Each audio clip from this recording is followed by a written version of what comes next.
Eu quero pensar nesta noite, qual a raiz de uma grande mulher?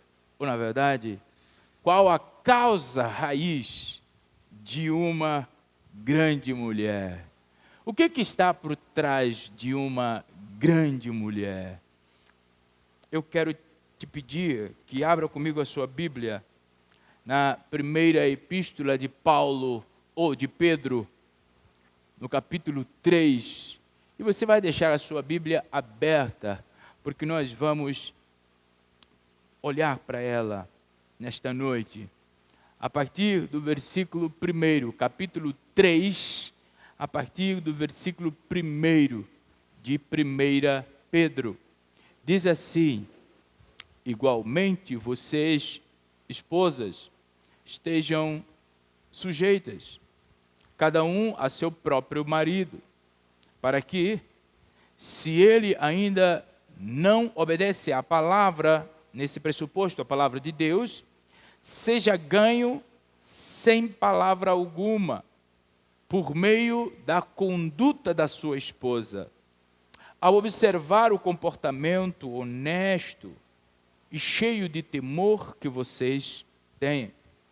Que a beleza de vocês não seja exterior, como tranças nos cabelos, joias de ouro e vestidos finos, mas que ela esteja no seu interior, uma beleza permanente de um espírito manso e tranquilo, que é de grande valor diante de Deus. Pois foi assim também que no passado costumavam se enfeitar as santas mulheres que esperavam em Deus, estando cada qual sujeita ao seu próprio marido. Foi o que fez Sara, que obedeceu a Abraão, chamando-o de Senhor, da qual vocês se tornam filhas, praticando o bem e não temendo perturbação alguma. Senhor, muito obrigado pela tua palavra. Ilumine-nos o entendimento no nome de Jesus. Amém, amém e amém. Queridos, queridas, qual o contexto desta porção da palavra que eu acabo de ler? A gente costuma dizer que para você ter e fazer uma boa exegese, você precisa conhecer, ou uma boa hermenêutica, você precisa conhecer bem a exegese. Você precisa conhecer o contexto. E Pedro não escreve de ânimo leve. Pedro não escreve simplesmente porque não tinha nada para fazer.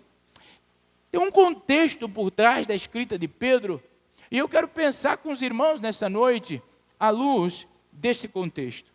Se nós formos ver 1 Pedro, capítulo 2, no versículo 13 ao versículo 17, Pedro, ele nos admoesta a todos para sermos submissos e sujeitos uns aos outros por amor do Senhor, ou ao Senhor.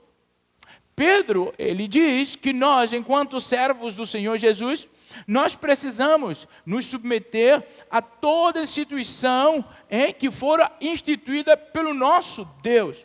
Seja o imperador, no tempo deles, como alguém supremo, seja o governante nos nossos dias, nós precisamos, irmãos, em outras palavras, nos submeter.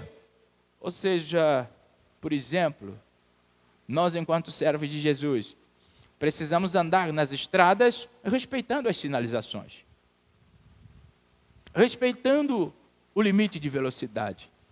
Nós precisamos pagar os nossos impostos.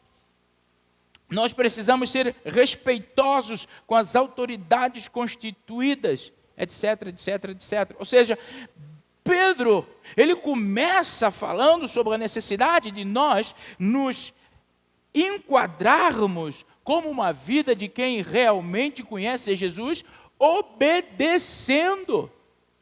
Eu já ouvi alguém dizendo que abecedário do cristão é obedecer. Não está de todo errado, porque realmente nós precisamos entender que Deus nos salvou para nos libertar de nós mesmos e, consequentemente, nos fazer, em liberdade, respeitar autoridades.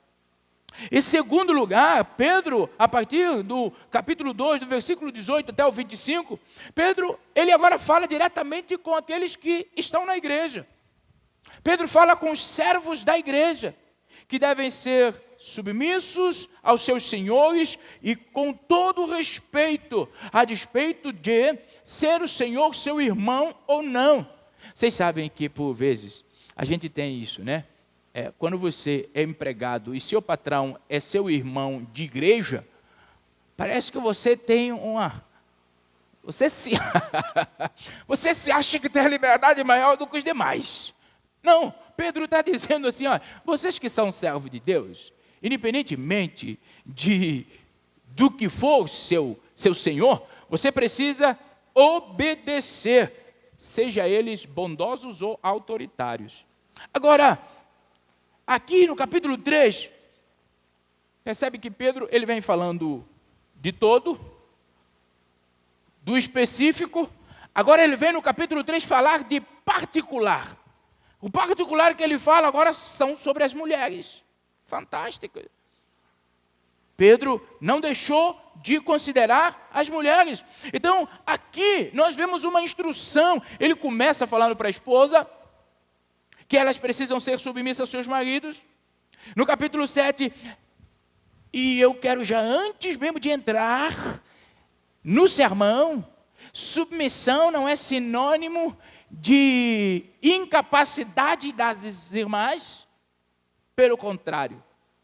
Submissão é nós entendermos que temos um propósito comum enquanto família e assim seguir na mesma visão. Repara que no versículo 7, só para não deixar os homens um pouquinho assim altivos, porque ele começa dizendo para as mulheres, vocês se submetam, só para não deixar os homens assim um pouquinho altivos, no versículo 7, ele diz aos homens, vocês vigiam, vocês precisam viver com consideração com as vossas esposas, vocês precisam amar, vocês precisam cuidar, vocês precisam respeitar, porque fica fácil, irmão, uma esposa submeter a seu marido quando ele é respeitador. Não é não? As irmãs responderam, irmão. Então, olha, você ouve aí, marido. Finalmente, irmãos, nessa consequência de pensamento, e nessa sequência, na verdade, do versículo 8, do capítulo 3, até o 17, o que a gente vê aqui é Pedro falar para toda a igreja. O que Pedro está querendo falar para a igreja? Que nós precisamos viver em unidade, simpatia, amor, ternura, humildade, uns para com os outros. E no final ele diz, não retribuam mal com mal. Por exemplo, irmãos, você não pode retribuir o mal com o mal. Paulinha mesmo. Quando senta para comer jaca, me manda foto de jaca. E sabe qual é a conversa dela? Lembrei do Senhor. Falei, está repreendida essa lembrança. Eu quero a lembrança de levar lá para casa, bater a porta e falar, lembrei do Senhor, toma aqui. Mas eu não pago mal com mal. Quando eu recebo a minha jaca, eu compartilho com ela. Viu? Muito bem. Porque nós não podemos, irmãos, esse é o ideal da igreja do Senhor. E é isso que Pedro está nos ensinando. Mas eu quero pensar com mais atenção, irmãos, no capítulo 3, de 1 a 6, por considerar ontem, o Dia Exponencial Internacional da Mulher. E eu quero começar com uma pergunta. E a pergunta que eu quero começar é que vai nortear a nossa conversa nessa noite. Qual a causa raiz de uma grande mulher aos olhos de Deus? E diga-se de passagem, é o único olho que realmente importa. Qual a causa raiz, escreva no seu coração, da grandeza de uma mulher aos olhos de Deus? Não esquecendo que os olhos de Deus é o último ou único que importa. A resposta é dada aqui no versículo 5. E é esse versículo que vai ser a nossa meditação. Versículo 5 diz assim: assim também, antigamente, as santas mulheres que esperavam em Deus se adornavam e eram submissas aos seus próprios maridos. Eu acho que quando você lê um texto como esse de Pedro, que o Pedro diz assim: ó, minhas irmãs, por favor, não se preocupe com esse negócio de beleza exterior, de penteado, de chapinha, de não sei o quê. Eu acho que os irmãos pensam: meu Deus, esse Pedro é muito machista, meu pai do céu. Que negócio terrível é esse, né, amigo Eliseu? Assim, não, mas a preocupação de Pedro é outra aqui, irmão. Está liberado fazer as chapinhas, irmão, não é pecado, não. Pode fazer, só não pode orar para Deus não deixar chover. Porque pensa numa tribulação que eu vejo as irmãs quando estão com chapinha. Olha a chuva, olha a chuva. Eu falo: meu pai do céu, que negócio. Chuva é uma bênção. Mas eu quero pensar com vocês aqui, meus irmãos, sobre 3 coisas neste versículo. 3 coisas aqui para nossa reflexão. A primeira, Pedro diz que a grandeza de uma mulher está em ser uma mulher santa que esperava em Deus. Ele diz mulheres santas que esperavam em Deus. Em segundo lugar, porque elas esperavam em Deus, elas se adornavam de uma maneira diferente. Vocês estão olhando para o texto? Elas se adornavam, não era pecado, nem no tempo de Pedro e nem no nosso. Só que o adorno precisa ser à luz das Escrituras. Ele diz aqui que elas adornavam de forma diferente. E terceiro ponto desse versículo que a gente vê é que o fato delas esperarem em Deus e delas adornarem de forma diferente, elas eram submissas a seus próprios maridos. É sobre isso que eu quero falar nessa noite. Sabe, essas 3 coisas, as mulheres que esperavam em Deus, que adornavam diferente e que eram submissas aos seus maridos, Pedro chega a chamar essas mulheres de santas. Que maravilha! Pedro chega a chamar elas de santas, irmãos. Eu não quero fazer provocação nenhuma aqui para as irmãs, nem para os maridos, né? Porque os maridos estão querendo dizer amém, alguma coisa assim que eu estou falando aqui. Mas olha, o que nós precisamos entender, e que Pedro está dizendo para nós: mulheres santas são aquelas que esperam em Deus, que se adornam à luz da Bíblia e que são submissas aos seus maridos. Sabe, não é apenas quando uma mulher ela se enquadra dentro desse padrão, não é só o marido que fica alegre, não é só os filhos que ficam alegres, não é só a família que prospera, pelo contrário, elas se tornam preciosas aos olhos do Senhor. É o que Pedro está aqui dizendo. Elas se tornam preciosas aos olhos do Senhor, a ponto de serem elas o instrumento que Deus usará para que o marido sem compromisso conheça a Jesus. Percebe, irmãos, que o desejo de Pedro é que as mulheres dos seus dias seguissem o exemplo das mulheres santas de antigamente. E hoje, nós precisamos seguir o exemplo das mulheres dos dias do Pedro, santas de antigamente ao Pedro, para que a nossa vida realmente ela cumpra o propósito do Senhor para nós. Vamos pensar. Primeiro, as mulheres esperavam em Deus. É o que Pedro diz. São mulheres santas, aquelas que esperavam em Deus. Ou seja, elas aprenderam a pregar para si mesmo, da seguinte maneira, à luz daquilo que o salmista 42, o 5 vai dizer: porque está abatido a minha alma, porque perturbas dentro de mim, espera em... Não ouvi não, vocês vigiem, fala alto. Espera em... Pois é, pois ainda o louvarei, meu auxílio e meu Deus. Meus irmãos, as mulheres santas que esperavam em Deus, elas não se atribulavam, pois entendiam de que no Senhor era a sua esperança, no Senhor tinha o seu auxílio, e ao Senhor elas louvariam. E Pedro usa uma mulher exponencial para dar um exemplo daquilo que ele estava falando. Ele usa Sara, irmãos. E ele diz que algumas serão filhas de Sara. Podemos tomar aqui exemplo de Sara no seguinte pressuposto: o riso e a esperança. Se nós pudéssemos de alguma forma descrever e resumir Sara, é isso: riso e esperança. Em Hebreus capítulo 11, nós vemos no versículo 1 a definição de fé. E a definição de fé é exatamente a certeza das coisas esperadas. Então, uma mulher que espera em Deus, como Sara, uma das mulheres antigas, santas da antiguidade.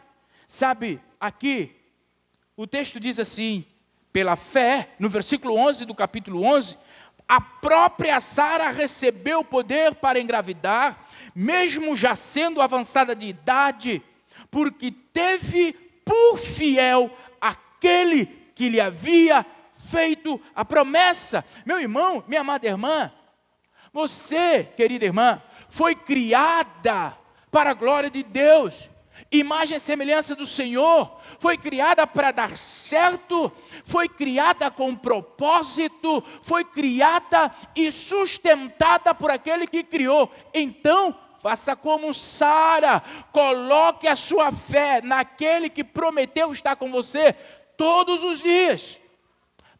Sara esperava em Deus. Sara não ficou atirando de um lado para o outro, ela esperava em Deus. Ela simplesmente desviou o seu olhar de si mesmo, ela desviou o seu olhar da sua esterilidade, e a sua idade não foi empecilho para ela confiar no Senhor. Tem tanta gente que diz: meu Deus do céu, já faz tanto tempo que Jesus prometeu e não está aparecendo, eu vou dar logo um jeito. Desde que eu estou aqui, e ele não cumpriu nada, eu vou dar logo um jeito. Meu irmão faz isso não, minha irmã não faz isso não. Sara esperou, e Deus cumpriu a promessa, deu-lhe um filho, e ela foi mãe de muitas nações. Meu irmão, não foi fácil para Sara. Minha irmã, eu sei que aquilo que eu estou dizendo para esperar, não é fácil.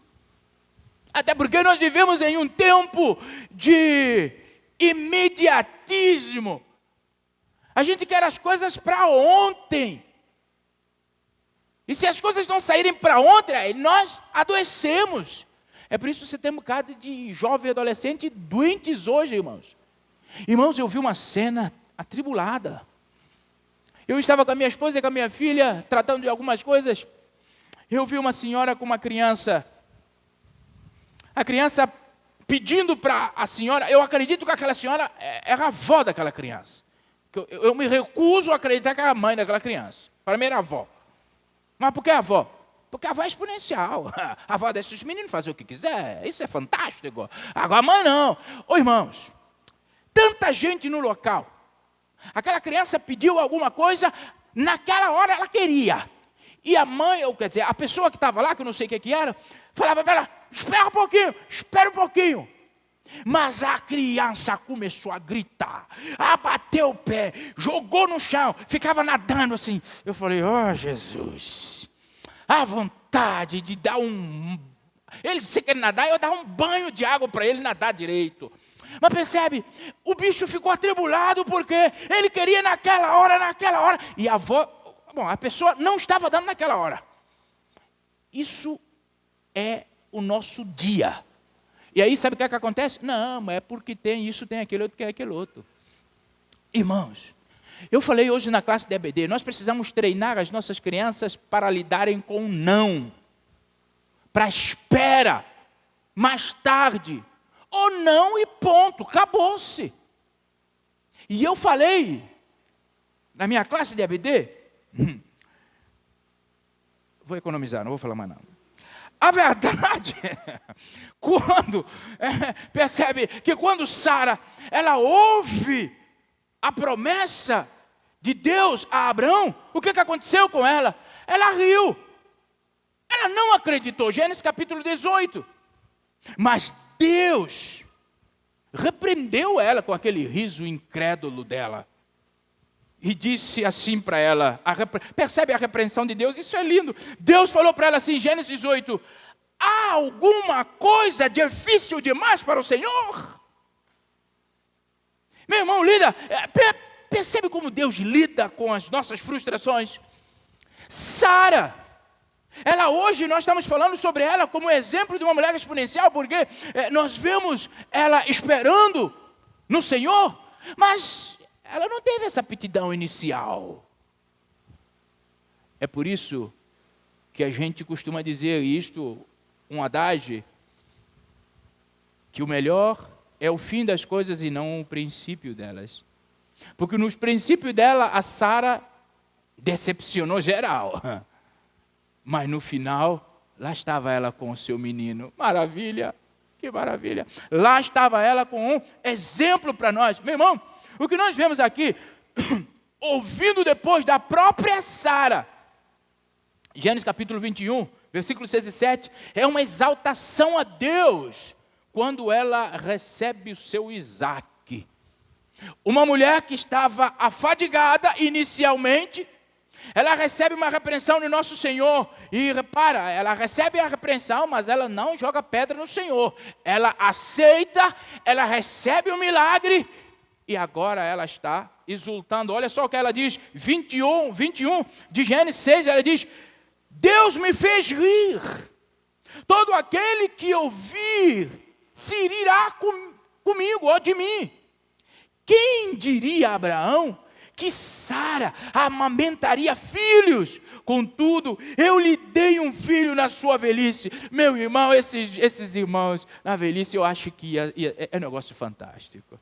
Ter um menino na velhice é um negócio fantástico, irmãos. Ia deixar tudo, esse menino fazer tudo que ele queria. Fala sério, fala sério, fala sério. Mas imagina, ela estava feliz demais, porque a sua incredulidade não roubou-lhe o milagre. Ela recebeu a repreensão e o milagre aconteceu. Meu irmão, e ela está aqui dando glória ao Senhor pela vida dessa criança. Assim, podemos supor, irmãos, como o próprio escritor aos Hebreus, ele escreve, que a repreensão de Deus para a vida da Sara, ou a Sara, foi simplesmente um lembrete para Sara que com Deus não há impossível. E é um lembrete para nós aqui nesta noite, para as nossas irmãs em particular. Com Deus não há impossível. Você tem propósitos, sonhos, anseios colocando diante de Deus e ainda não viu? Continue confiando, esperando. No tempo de Deus, o milagre vai acontecer para a alegria do seu coração. Como Sara, ela diz, Deus me fez rir, todo mundo vai rir comigo. Fantástico. Quem sabe não é esse ano que todo mundo vai rir com você sobre o milagre que você está pedindo ao Senhor. Sei lá, seu marido, seu filho, seu tio, sua esposa, sei lá o que você quer que conheça Jesus e que transforme. Quem sabe não é esse ano, o ano do riso. Irmãos, vamos confiar no Senhor. Jesus, Deus, Ele restaura Sara, restaura a fé dela. E essa restauração trouxe esperança, fez-la esperar em Deus. Portanto, minhas amadas irmãs, esperem em Deus. Não desvie seus olhos de Deus. Não coloque seus olhos nos seus problemas, por favor. Não coloque seus olhos nos seus obstáculos, na miséria do seu pecado. Não. Coloque seus olhos em Deus. Por mais tenebroso que sejam os seus dias hoje, concentre sua atenção no poder soberano e no amor de Deus que governa os céus e a terra.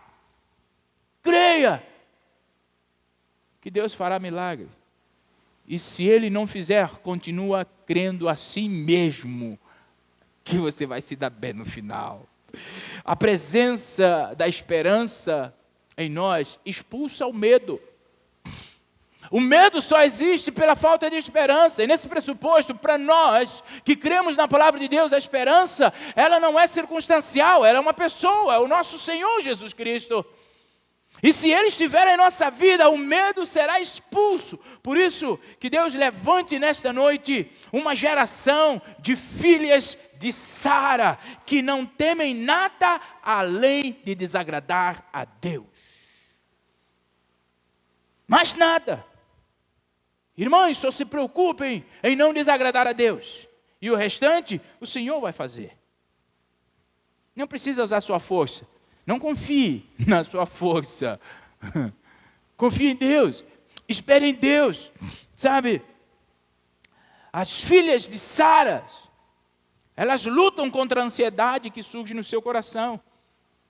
Porque a falta da espera, ou a falta de um desenvolvimento da esperança em nós, gera inquietação e ansiedade.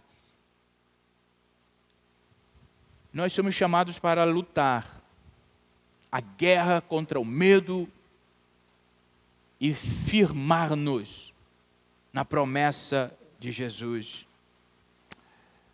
Sara sabia, e da mesma forma nós sabemos que seguir Jesus não é fácil. Seguir Jesus à luz da Bíblia. Porque tem muita gente dizendo seguir Jesus e dizendo que está tudo muito fácil. Eu não sei que Jesus é esse, mas Jesus à luz da Bíblia não é nada fácil. Você quer ver? Pedro, aqui no capítulo 3, na primeira e no versículo 14, Pedro diz assim: mas mesmo os que sofram, para as filhas de Sara tem sofrimento, viu, irmão?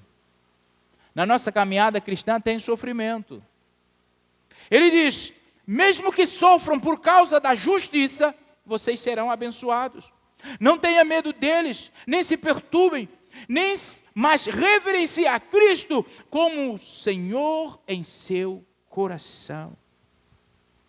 Nós precisamos, meus amados irmãos, ter os nossos olhos na promessa e não na circunstância. É por isso que o autor aos Hebreus 11:11, ele vai dizer, Sara teve por fiel aquele que prometeu, que fez a promessa.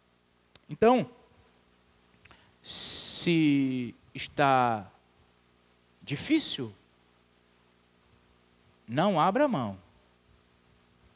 Pode ficar pior. Se está difícil, concentre o seu olhar em Deus. Aprenda a esperar em Deus como Sara, porque no final há um canto de júbilo, irmãs. Segunda lição que nós vamos tirar aqui, à luz desse texto, é o enfeite de uma forma diferenciada. Enfeite de uma forma diferenciada. Irmãos, eu não sei vocês, mas lá em casa eu sou a minoria. Lá em casa eu sou a minoria. E lá em casa os enfeites correm à solta. Porque eu acho maravilhoso isso. Os enfeites correm à solta. E tem dia que querem me enfeitar também. É um negócio. É um negócio. Mas a segunda coisa que nós vemos aqui, dito sobre as mulheres que são santas, Pedro vai dizer aqui no versículo 5, que elas adornam de uma forma diferente. Olha só, as mulheres santas que esperavam em Deus, costumavam a adornar. Agora, versículo 13:4 vai dizer para nós que adorno era o delas. Versículo 3 vai dizer assim, não se preocupem com a beleza exterior obtida pelos penteados extravagantes. E eu vou falar para vocês, tem uns penteados muito diferentes, que a gente vê, meu pai do céu, será que esse povo mesmo tem coragem de sair com esses penteados? Eu fico preocupado, irmão, quando por vezes você vê aquele desfile de moda, você tem alguns penteados das irmãs que ficam lá desfilando as roupas, eu falo, não, isso é só para tirar foto, porque eu quero ver alguém que vai andar com essa roupa, com esse negócio na rua. Não, tem uns penteados que ficam assim, que nem uma ponte de negócio. Eu falo, meu pai do céu, penteado muito estranho. Eu estou para ver Paulinha vindo com esses penteados para cá. Olha só o que ele vai dizer aqui no versículo 4. Em vez disso, vistam-se com a beleza que vem de dentro e que não desaparece. A beleza de um espírito amável e sereno, que é precioso para Deus. Irmãos, então, o que a gente pode concluir, amadinha, é que tem adorno que não é precioso para Deus. Tão simples quanto isso. Porque se ele está dizendo aqui que o que é precioso para Deus é se vestirem com beleza que vem de dentro, e nesse pressuposto um dentro transformado. Porque um dentro não transformado é uma miséria, irmãos. A irmã Isabel, nesses dias, estava pedindo oração por alguma pessoa em São Paulo, não sei o que teve uma grande atrocidade. Mas eram pessoas, seres humanos, só que dentro, podre. Porque pessoas que fazem mal a outras, quer de forma velada ou quer de forma expressa, o dentro não está legal. Não está legal. Então o que a gente precisa entender aqui é que Pedro quer que as mulheres elas tenham uma vida de reverência e pureza diante do Senhor. O que Pedro quer é que a mulher cristã seja diferenciada das demais na sua forma de vestir. Bom, hoje não é culto doutrinário, eu nem vou entrar nesse quesito aqui. Eu vou passar logo, irmãos, logo. Mas, entretanto, voltarei a essa questão numa próxima oportunidade. Pedro está nos aconselhando e está dando uma dica muito importante para as mulheres. Não coloque a vossa esperança no penteado da moda. Quando Pedro diz, não se preocupe com a beleza externa, Pedro está dizendo, não coloque a vossa esperança num bronzeado. Irmãos, não coloque a sua esperança em joias caras. Não coloque sua esperança em vestimentas caras. Tem gente que deixa de comer para comprar uma joia cara. Deixa de comer para comprar uma roupa cara. E aí, Pedro chega e diz assim, tolice. Porque o seu exterior não é precioso para Deus se seu interior não for dele. Maravilha isso! Então, meus irmãos, minhas amadas irmãs, queridas de Jesus, não coloque sua esperança em adornos que passam, porque a eternidade está bem ali, à distância de um fechar e abrir dos seus olhos. Sabe, coloque sua esperança em Deus. O seu adorno que você precisa perseguir é uma transformação do seu interior. Quando você coloca sua esperança em Deus, a soberania de Deus arranca de você o orgulho do seu coração, tira de você o medo do seu coração e faz você uma pessoa com um coração gentil e quieto. Pedro chega a dizer, manso e tranquilo, no versículo 4. Sabe, é esse adorno que as irmãs precisam buscar. Serem conhecidas por um espírito manso e tranquilo. Uma mulher que se adorna o seu interior, ela não tem facilidade, ou ela não tem dificuldade em adorar ao Senhor e em se submeter ao seu esposo. Há uma serva de Deus, Esther Barr. Ela foi a segunda filha do Jonathan Edwards. Ele teve 8. Ela se casou com Hiram Burr, ele que se tornou presidente de Princeton College. Aquela mulher tem uma história diferenciada.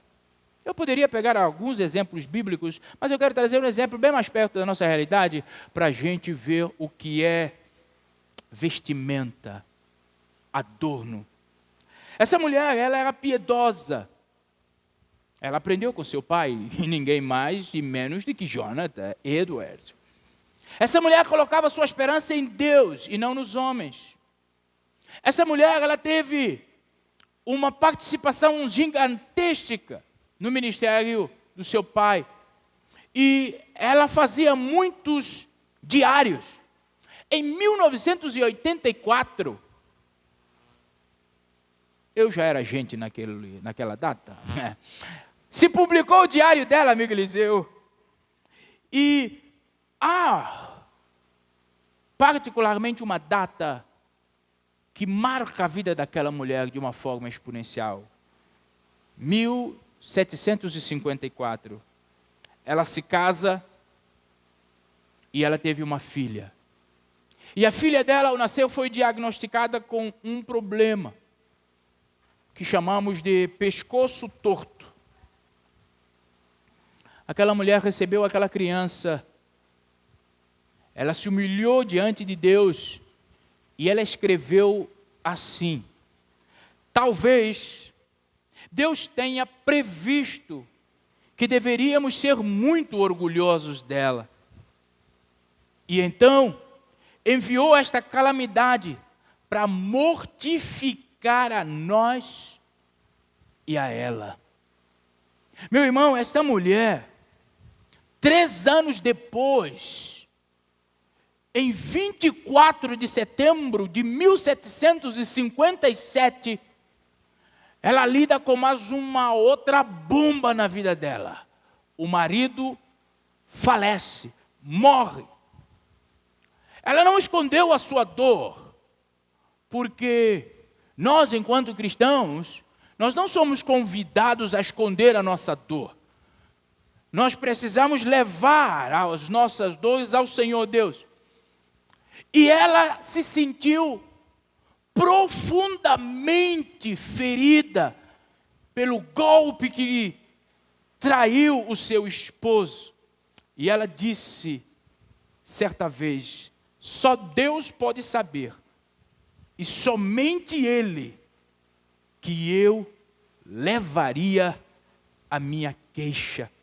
Então, dentro de 2 semanas, depois de lidar com a ausência e com as queixas a Deus, ela escreve à sua mãe, e está escrito no seu diário: Deus pareceu sensivelmente próximo.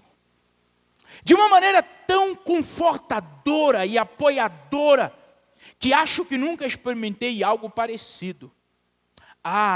Peço sinceramente ao Senhor que eu nunca desmaie sobre este golpe severo. Contudo, receio que me comportarei de modo a trazer desonra à religião que professo. Meu irmão, percebe que, a despeito de ser uma mulher que conhecia Deus, ser uma mulher que amava o Senhor, ela foi golpeada diversas vezes. Mas a única preocupação dela, se você vê naquilo que ela escreve, a única preocupação dela era não desonrar a Deus. Ela não saiu reclamando, não saiu chamando, não saiu culpando, ela só não queria desonrar a Deus. Minhas irmãs, se está tenso os seus dias, só cuide para que na sua reclamação você não desonre a Deus. Você pode lamentar, você pode ir ao Senhor lamentar a sua situação, pode, isso não é pecado. Agora só cuide que no seu lamento não desonre o Senhor. Eu falo irmã, mas eu estou falando para o irmão também. Ela não queria trazer desonra para Deus.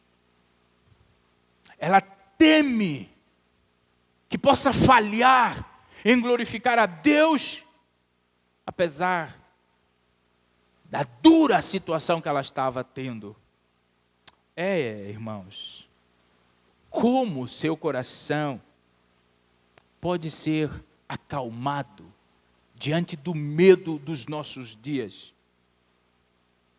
Ela escreve, dizendo assim: à noite, quando me aposentei, não era aposentadoria não, irmão, é da noite quando ela foi dormir, entendeu? É que a linguagem daquele tempo é um negócio diferente. Ela diz: quando me aposentei, senti-me calma com o pensamento de que Deus seria glorificado. Meu irmão, isso é uma maturidade fora de sério. Entender o que Paulo escreve, que tudo coopera para o bem daqueles que amam a Deus. Essa mulher passou por situação gravosa, e ela está aqui dizendo: eu sei que Deus vai ser glorificado. O Deus sempre abençoado não perderá nada da sua glória, não importa o que os homens e o que os demônios façam. Meu irmão, isso é viver acima da média, do ponto de vista da fé. Eu quero terminar nesta noite. Eu falei até agora sobre mulheres e os homens, mulheres todas. Agora eu vou falar só para as casadas agora, porque ele está terminando o texto, irmãos. Então as mulheres que são santas, primeiro, elas esperam em Deus. As mulheres que são santas, elas adornam o espírito manso e tranquilo. E finalmente, esse espírito manso e tranquilo se expressa na vida das mulheres mediante a submissão. É o que o texto está dizendo aqui. O versículo 1 diz assim: da mesma forma, vocês mulheres sejam submissas a seus próprios maridos. E o versículo 5 diz assim: assim também as santas mulheres eram submissas a seus próprios maridos. Percebe que o louvor da sua santificação está em sua submissão ao seu marido. Bom, como também nós não estamos no culto doutrinário, eu não vou entrar em grandes questões. Há 3 passos aqui no caminho para nós agradarmos a Deus, para as irmãs agradarem a Deus e ganhar seu marido. Primeiro, é esperar em Deus e não temer ninguém. Quer ganhar seu esposo, sua esposa, seu filho? Espere em Deus. Ore. Quem tem poder de convencimento é Deus, não é você. Então espere em Deus. Mas espera esperançoso. Espera trabalhando. Espera ativo.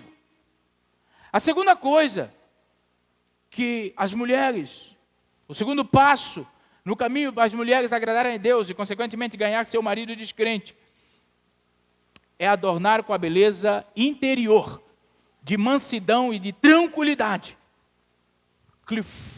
Isso flui naturalmente quando você espera em Deus e é liberta do medo. Você trabalha seu interior. Porque muitas das vezes, irmãos, a mudança que nós exigimos no outro precisa começar em nós. Precisa começar em nós. E o terceiro passo, que flui para que você consiga agradar a Deus e ser uma bênção para o seu marido, é que flui livremente de um espírito manso e suave. Ser submissa ao esposo. Mas aqui, agora para os maridos. Submissão da esposa não é significado de inferioridade ou coerção. Porque tem um bocado de marido que se sustenta numa palavra como essa para coagir a esposa, para maltratar a esposa, para não honrar a esposa. Tem um bocado de marido que ao ouvir uma palavra como essa, sobe lá em casa em cima de banco, um banquinho exponencial, e determina: Eu que mando nesse negócio. Não, está errado, entendeu errado. Da mesma forma que as donas senhoras precisam ser submissas aos seus esposos, esposos, donos senhores, precisam amar, respeitar as suas esposas. Não há correlação entre submissão e incompetência. Nós precisamos, irmãos, entender que existe uma coisa bastante linda chamada liderança masculina que não rebaixa a esposa. Os homens precisam entender que prioridade das suas vidas precisa ser sua esposa. Tempo precioso com as suas esposas. Amar, dedicação à sua esposa. Tem maridos que olham um texto como esse e faz a sua vida fora de casa, o dia todo dia. É um desconhecido dentro da sua própria casa. Não, você seja submissa a mim. Entendeu errado. Não é isso que Pedro está falando. Não é isso que a Bíblia está dizendo. A Bíblia está dizendo para nós, meus irmãos, que a submissão não é fraqueza, não é irracionalidade, muito menos manipulação. Tem maridos que exigem submissão para manipular a esposa. E tem esposa também, viu, irmão? Não é só marido, não. Tinha uma esposa que gosta de submeter os maridos. Então, repara assim, de manipular os maridos. Então, o que a gente precisa entender aqui é que no contexto bíblico, a submissão se refere a uma relação de amor e cuidado mútuo. Mútuo. Responsabilidade. Efésios capítulo 5, por exemplo, no versículo 21, Paulo chega a dizer que nós precisamos ser submissos no temor do Senhor.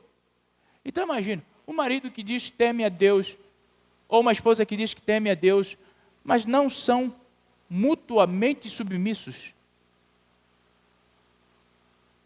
Porque o marido tem que fazer tudo o que a esposa quer, sob o pressuposto de, você não me ama. Não, ele te ama. Só que manipular não, é pecado. Manipular não pode. Irmãos, dentro do casamento, deve existir uma dinâmica de amor e respeito. De amor e respeito. Nenhum mais do que o outro. Então, prezada irmã, submeta seu marido. Prezado irmão, ame sua esposa e respeite-a. E aí vai ser uma bênção. Vai fluir o casamento. E valorize sua esposa, valorize seu esposo, apoie seu esposo, apoie sua esposa. Ah, meu irmão. E aí eu preciso dizer algo. Apoiar não é falar o que ele quer ouvir. Apoiar é dizer o que ele precisa para regulá-lo. Lá em casa. E ela já fica com a cara meio assim. O que tu vai falar? Mas a minha casa é meu exemplo. Lá em casa, irmãos. Eu costumo dizer para as pessoas. Eu saio de casa, eu tenho uma vistoria. Eu chego em casa, eu tenho outra vistoria. Isso que você falou foi muito legal. Já pensou dizer de outra forma? E aí, porque nós somos assim muito machos, né? Muito brabos. Não. Mas daí você vai sentar. A Rosana está rindo, tem alguma coisa com o Jonas aí. Meu Deus do céu, meu pai do céu. Mas aí quando você vai parar, amigo Jean, e pensar, você vai, meu pai do céu, tem razão mesmo, rapaz. Tem razão mesmo. Agora eu quero ver, amigo Dilton, o cara chegar e falar assim, ô meu amor, Me perdoe, você tinha a mesma razão. Faz nada. Orgulhoso, os homens, meu irmão, os homens não são fáceis, não. Então nós precisamos aqui entender, irmãos, que precisamos de sensibilidade e sabedoria para viver um casamento para a glória de Deus, meus irmãos. O relacionamento conjugal é uma liderança de parceria. Os cônjuges precisam ouvir um ao outro, honrar um ao outro, valorizar um ao outro. Você que é esposo não pode ficar definindo e decidindo sua vida sem que a sua esposa participe dela. Você que é esposa não pode definir, arruinar a sua vida sem que seu esposo saiba. Irmãos, quando eu era solteiro, muito tempo a esta parte, eu tomava minhas decisões, eu mesmo, e ponto, e acabou-se. Aí depois eu casei, muito bem casado, glória ao Senhor Jesus.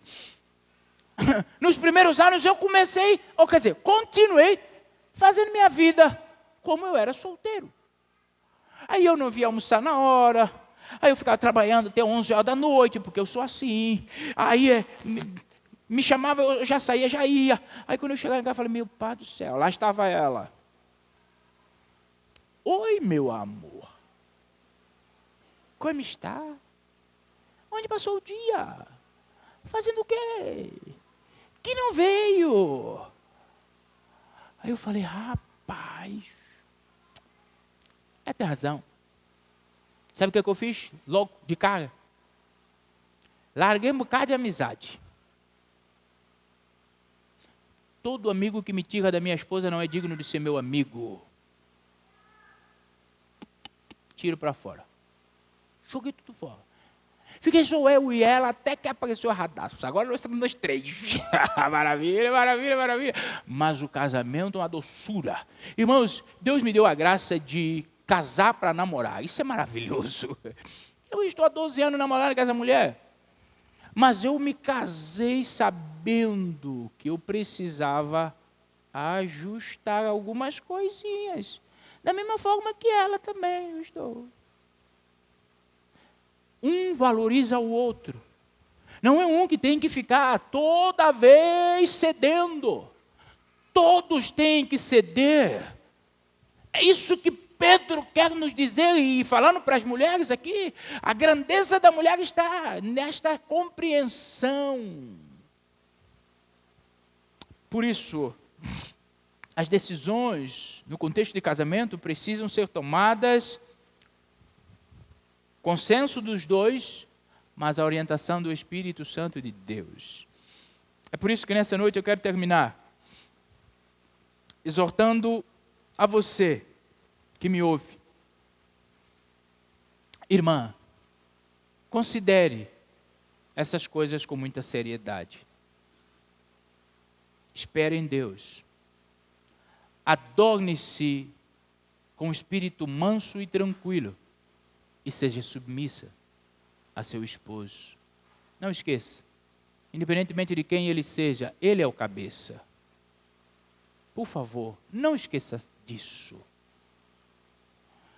E que você não se deixe vencer pelas filosofias mais tortas do nosso tempo, em que envaidece as irmãs muitas das vezes, exaltando de que maneira e humilhando os seus maridos. Isso não é de Deus, isso não é bíblico. Isso o mundo faz, mas nós precisamos ser diferentes.